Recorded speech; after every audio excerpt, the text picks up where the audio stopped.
we may have mentioned that too. We may have mentioned last time, this is our 1-year anniversary call. So we've been doing these calls for 1 year with you officially. And the way that these calls started off was Everybody that gets flowers. No, you, is that you, right? you, and No? you. No, No. Okay, that's sorry. not Keep how- going. Sorry, Jen. You go. The way that these started out was every Monday from 2 to 2:30, myself, Matt Erdman, and Nathan Dickey would jump on these calls and have a quick conversation with you while providing you some content. Well, what happened was for the year, we absolutely did provide you the content, but we didn't have Matt and Nate with us every call. So they're here today Here to celebrate. to Woo! celebrate the call with us. So And Gary's here too with us. Look at, there he is.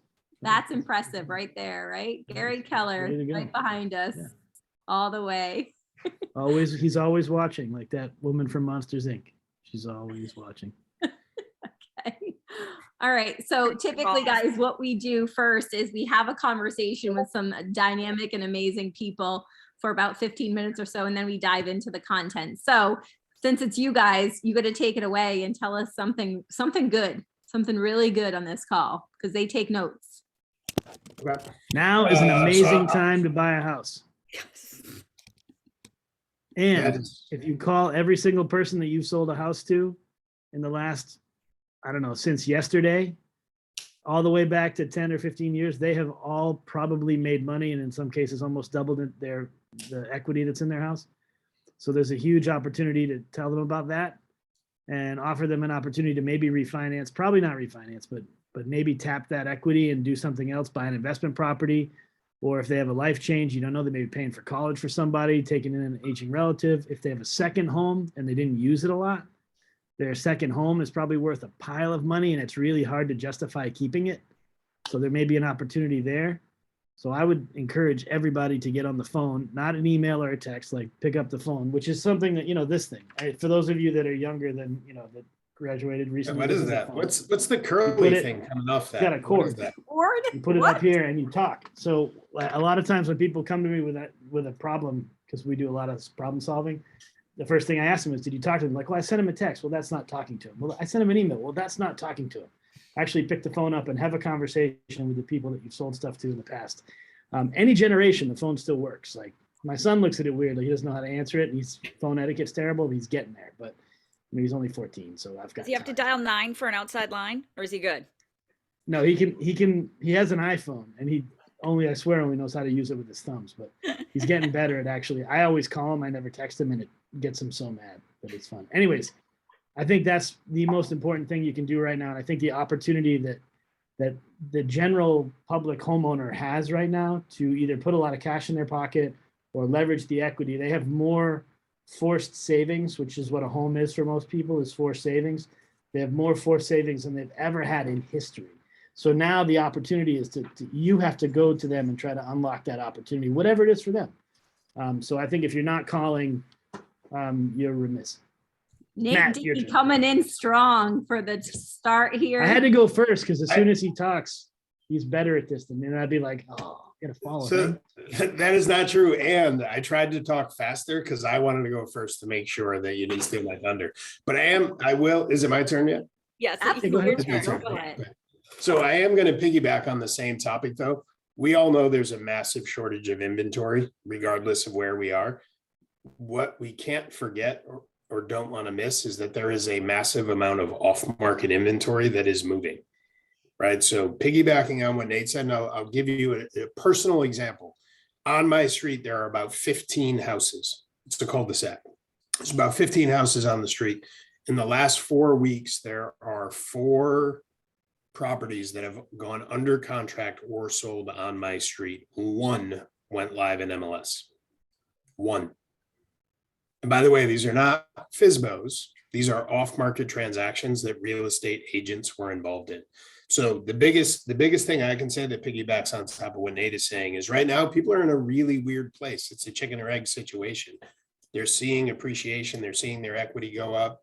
But they're really hesitant and confused as to what to do about it because they're looking at the other side of the coin and saying, this is great. Yet when I sell, I'm in this boat, right? So there's this weirdness around it. So all these off-market deals are happening from agents who are working with a buyer and they're making the phone calls to individuals who own homes in the area where the buyers want to buy, who own a home like they want to own. And they are not only finding off-market homes for their buyer, they're also taking listings because of it. Right. So think about your buyers. The buyer's biggest challenge right now is how competitive it is and multiple offers and all this crazy stuff.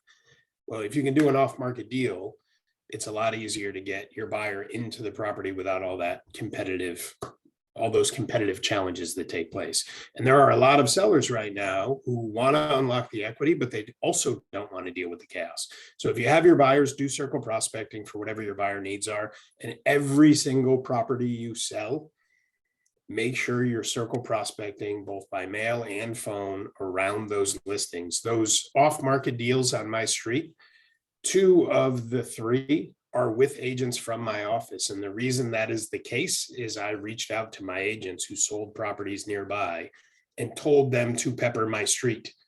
I said, I guarantee you will get transactions, pepper my street. Send mailers, make phone calls. There are transactions to be had on my street. And now we have, again, 2 out of the 4 transactions that took place have Keller agents from my office involved. So it works.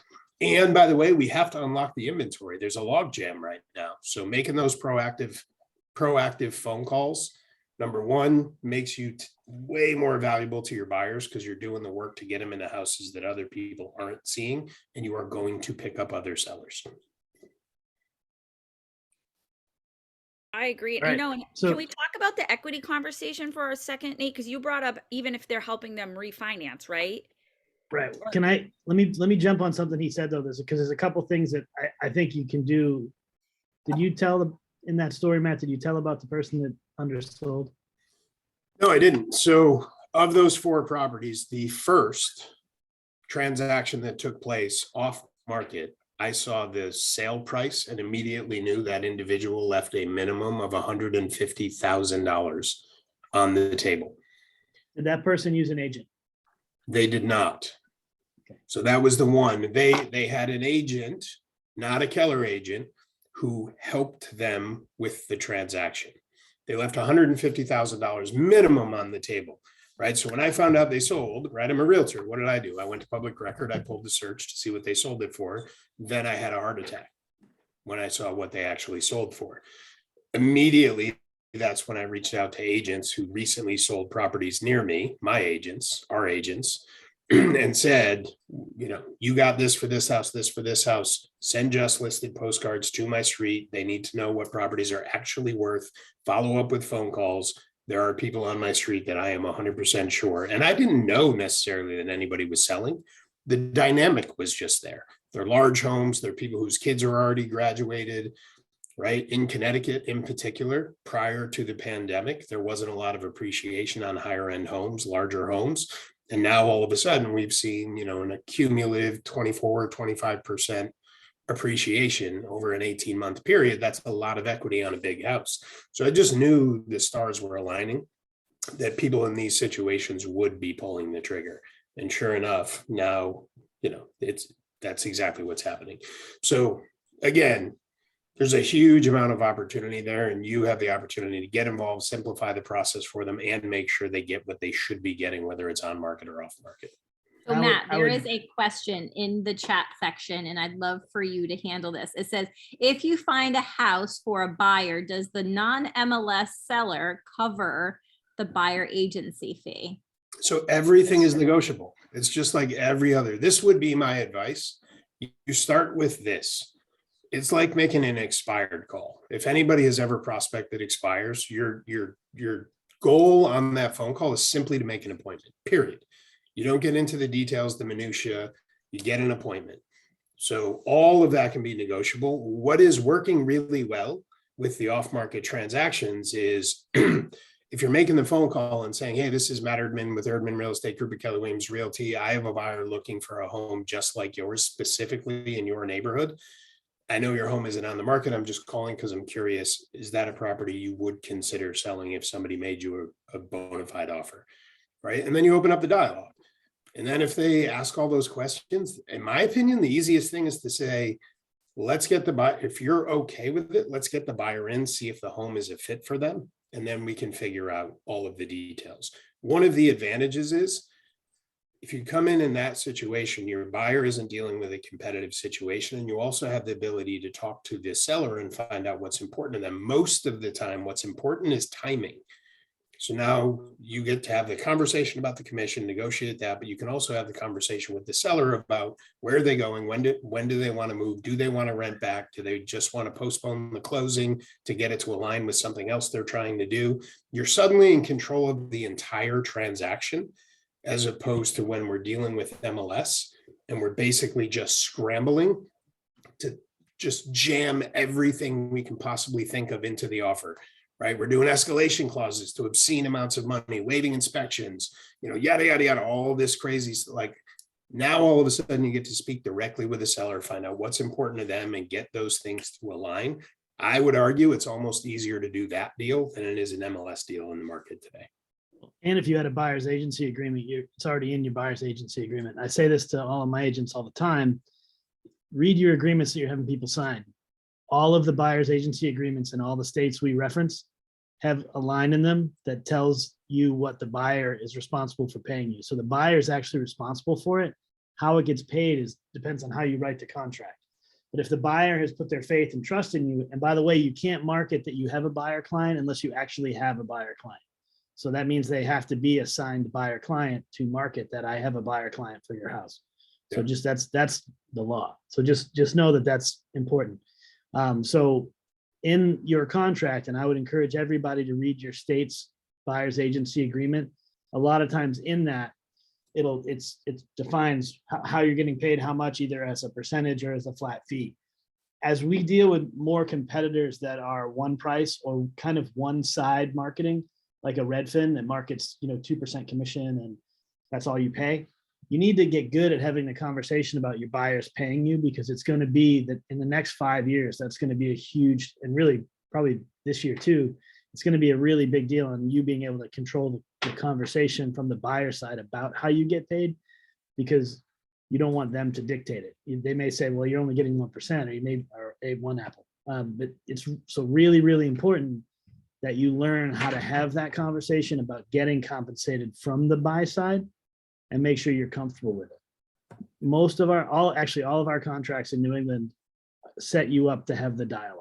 So it's really easy if you know the contract and you've read the contract. And then it's a matter of having a consultation with your buyer. And then a lot of times getting a check up front, you can do that too. And I would encourage you to talk to each one of your brokers in your office about how they want you to do it. We encourage it at our office. We're actually getting a lot of participation in that, where people are signing buyers and getting a check, which is good because buyers agents work harder now than they ever have had to work before to find deals. So it's important to get some of that money up front. You rebate it back at commission. It's really an easy thing to do. And the thing that limits us in most cases that I've seen is that new agents have no problem getting the upfront buyer's agency fee. It's the seasoned agents that struggle with it because they're like, I've never done that before. We'll just try it. Come up with a metric that works for you and try to bring that into the conversation. Additionally, when you're doing stuff off market, make sure that you're putting it on Facebook after the fact and telling everybody that you're doing it. It's our job to break the logjam of inventory. The only way we do that is by telling everybody that we just sold a house and another house just sold and this house just sold and we just got this house on the market. And then lastly, if you're on the sell side of an off-market deal, be really careful. In the state of Maine, we have a disclosure that pretty much tells everybody they get what they don't get if they don't go into MLS. I don't know what other states have that. We don't have one in New Hampshire yet. We're working on it. But if you don't have that, and that situation happened with Matt, and let's just say Matt's that house in Matt's neighborhood, the one that sold for 150 less than it should have, was with a realtor, and then that seller, after it's closed, sees the next one that sold for 150,000 more and it's about the same house. Whether it's frivolous or not, the likelihood of that, if there was an agent involved in the list side, the likelihood of that agent getting sued is huge. Because you don't know what you could have got on MLS. MLS is still the best way to sell a house for most people. And very, very, very seldom is the MLS not a good idea for the consumer. In most cases, the MLS is the best place to get the highest and best amount of money for the client. And if they're worried about the stress and the time and all the people, you can control that as a listing agent by setting it up for, look, we're going to start showing it Friday. We're going to stop showing it Saturday. We're going to review offers on Sunday, and then it's going to be under contract. In most of our markets, that's what happens now, if it's priced even remotely right. So please be careful with this off-market stuff. And it actually, I'm really passionate about this right now because I do feel like it hurts the whole industry when we're not putting the stuff on the open market. So I think, and again, you have 3 opportunities to market it when you put a listing up. When you first get it, when it goes under contract, after it's sold. And you can, and do everything, Facebook, mailer, all that.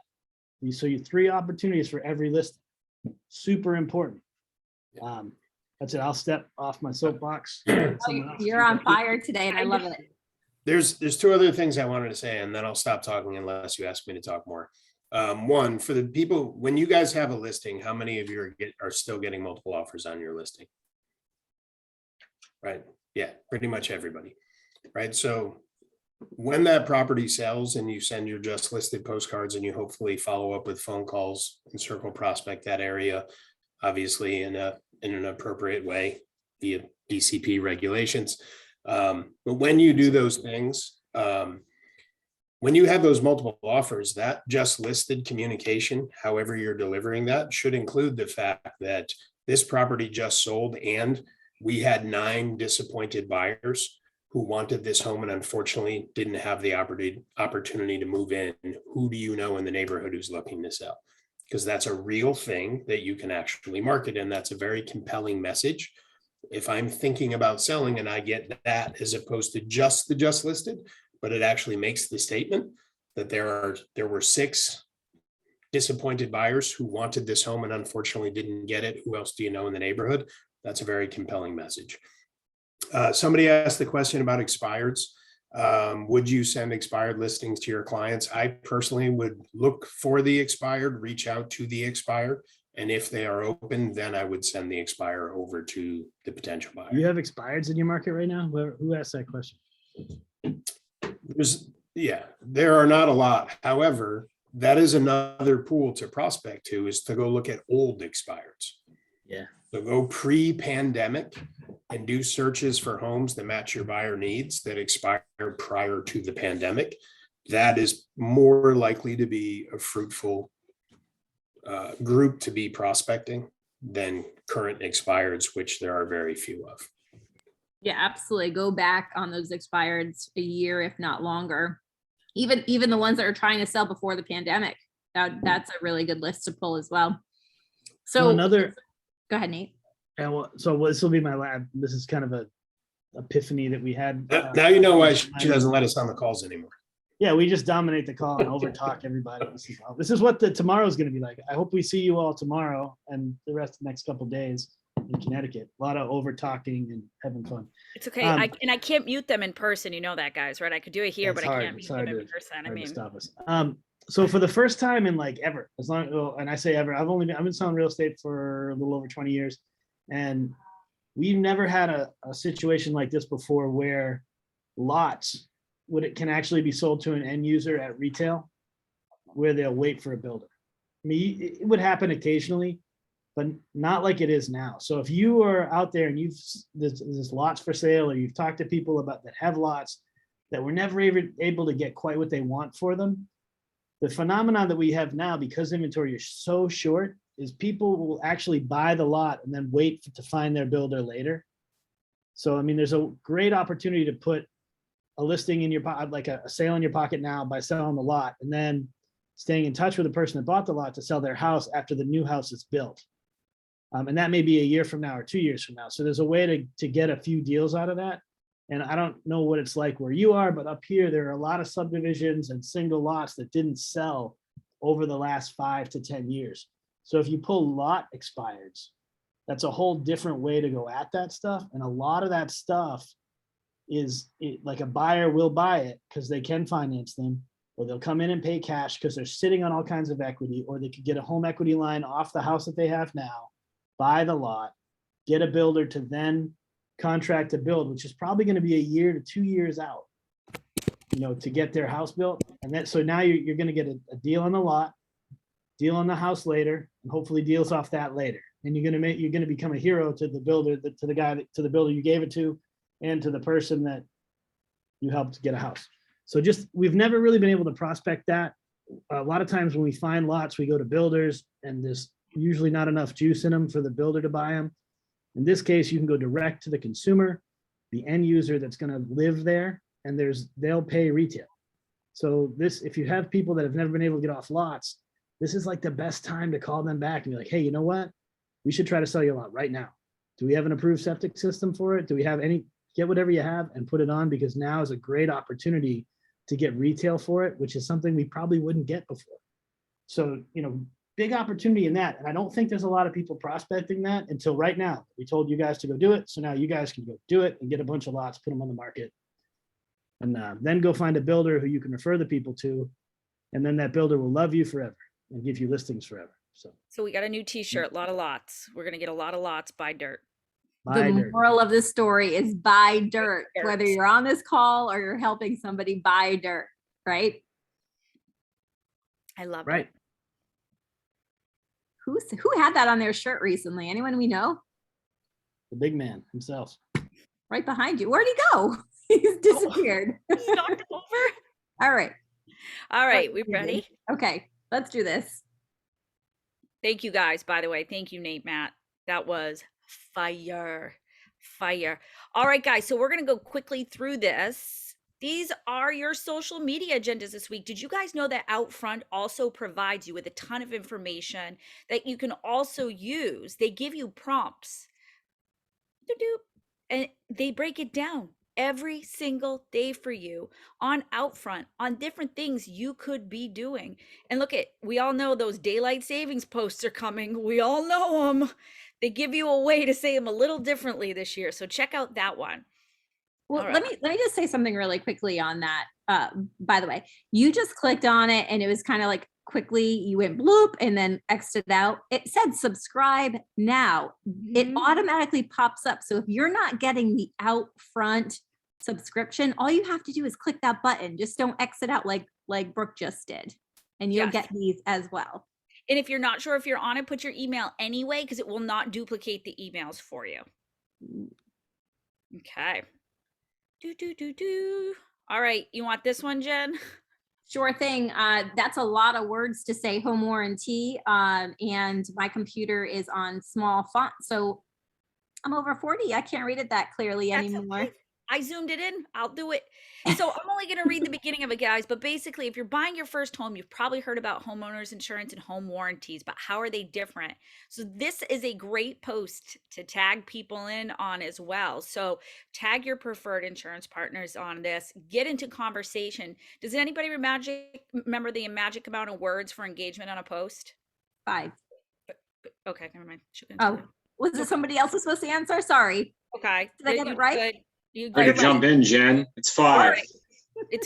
I'm proud of you. You did a good job. I'm sorry. You did a good job. So this is also great. So this is also a wonderful way to do referrals. So when people say, yeah, I think I'm overpaying, get them to your preferred insurance partners and then tag them. All right. This one's a little bigger. Can you see this one? Yeah, absolutely. Slightly. This is Keller Williams agent. What? 1.3 million lives in 2021 was changed by using a Keller Williams agent. And there is the Outfront post right there. Use this information. Everybody talks about how we don't share our story enough. We're giving you the information to share. Matt Howard. Finish that line for me since I cut you off before. Finish. He doesn't want to help me out this time. He's got to find his mute button. That's why. Oh. Hidden. Here's the story. Giving us information to share? Yes, exactly. Share. Share it away.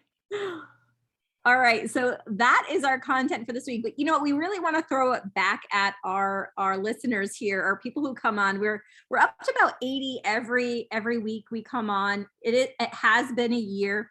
We want to know from you, what are you using?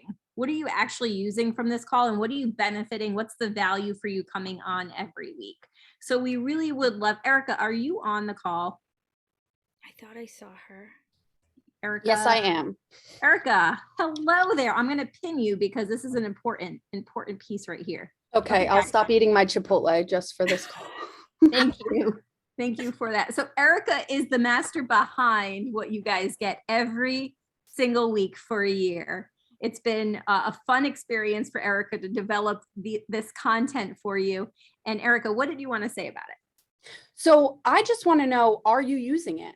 Because the thing is, I am excited each week to brainstorm with Jen and the other members of regional leadership on how we can best engage your world on social media. But are you using it? So if you're not, or if you're looking for something more specific that you can utilize either outwardly facing for your clients, or where we could get the most information delivered to you on these calls, we've been working on getting guests each Monday. We have the social media, but where would this 1/2 hour each week that you invest in your business, how could we make it the most purposeful? So is it through social media engagement? Is it through higher level speakers? Is it through masterminding? Is it through real world experience? What is it? Because that's what we're looking to do with this content. It's not necessarily just a plug and play for social media. We want you to get business out of this. So how can we best provide you with information that you would not miss out on here on Mondays at 2:00?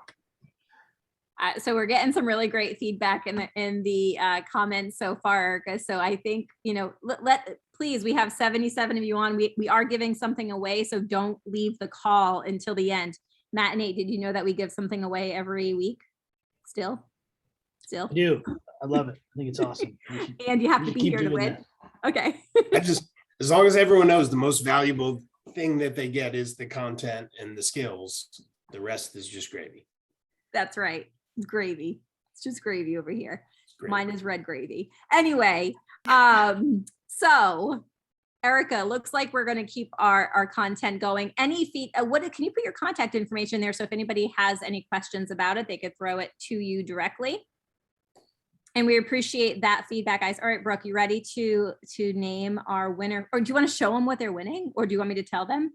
Tell them, because I only have a tiny picture of it and it's not wonderful. So I'm excited about this because it's published but not released to the public yet. But we have some copies. Yes, we did. We got advanced copies. Oh, I do have a picture. Ready? You can tell them, go. This is the prize. This is a book from Gary Keller himself and Jay Papasan. Look at that, Nate Dickey throwing it up on the screen. It is your first home.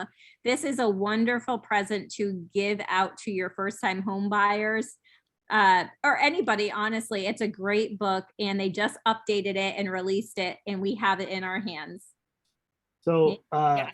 Nugget, if you're doing seminars or you're a seminar person because you hate cold calls like I do, seminars are a great way to do your business, but the key is stick-to-itiveness. And so pick the same time every month and do the seminar and commit to it for a year, do 12. Same time, same place, every month for a year, you will get a tremendous amount of business out of it. And if you like this book, the MREI book, the blue book, there's a whole canned presentation that you can use with that to do that book monthly.